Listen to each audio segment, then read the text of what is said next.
J'avais tout juste 7 ans, quand j'ai reçu mon tout premier ordinateur, une tour imposante tournant sur le système Windows Vista.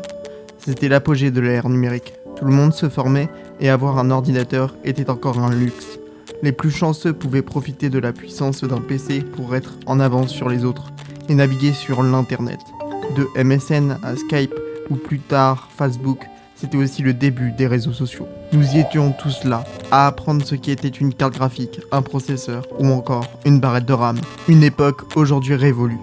À l'époque, on devait former les personnes âgées pour les initier au futur du numérique. Aujourd'hui, ce sont les jeunes que nous devons former. Pourquoi ? Parce que l'informatique a tellement évolué que les enfants ou même les adolescents n'ont plus besoin de savoir que derrière un bouton se cache du code qui forme l'interface devant eux, leur permettant de se connecter à un service. Le monde s'est automatisé, et l'informatique aussi. Beaucoup de jeunes ont des soucis familiaux ou scolaires, se sentant rejetés par une communauté qui ne veut pas d'eux.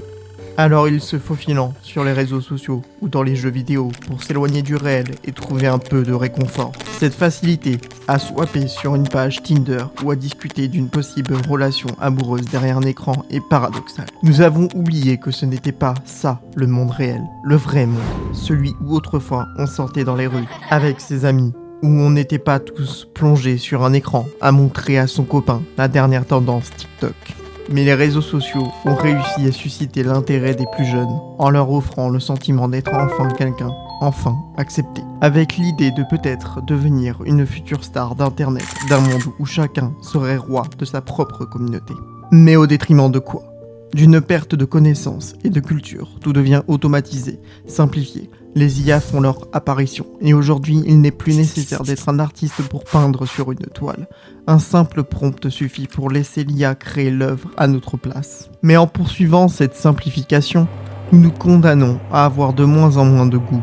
Le goût de la réussite et de l'échec, le goût du bonheur et de la connaissance. Mais surtout, nous nous condamnons à supprimer notre plus grand atout, le social, pour devenir des âmes sans émotion. Nous allons droit vers un monde à la cyberpunk, entouré d'IA et de technologie, car c'est ce que les humains ont toujours fait, créer ce qu'ils imaginent, malgré les difficultés extrêmes. Mais le vrai problème est peut-être le chemin que nous avons pris depuis le début. Nous avons toujours voulu tout simplifier, d'un ordinateur qui était censé remplacer un bout de papier et faciliter la communication à distance via Internet.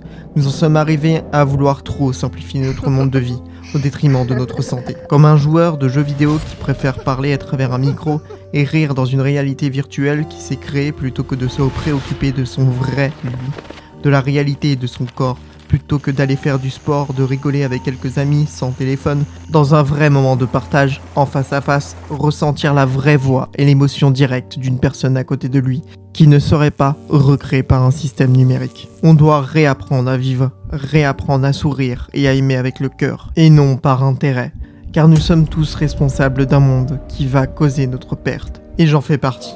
Depuis le jour où j'ai allumé cet ordinateur, à l'âge de 7 ans, j'ai appris à programmer pour enrichir le monde de l'informatique, enrichir le monde qui va causer notre perte. Et je dois vous le dire, je suis vraiment désolé. Nous sommes tous coupables. Nous ne sommes pas des héros. Nous sommes les méchants de notre propre espèce. Notre plus grand ennemi. Alors, si vous êtes encore en train de regarder cette vidéo sur cet écran, éteignez-le et appelez un ami ou un membre de votre famille, peu importe qui c'est. Demandez-lui de sortir, prendre l'air, sans téléphone, sans réseau. Allez boire un verre, rigoler, sourire, profiter d'un vrai contact humain. Car la vraie vie, c'est celle que vous avez tous décidé d'ignorer, celle qui pourrait peut-être encore vous sauver.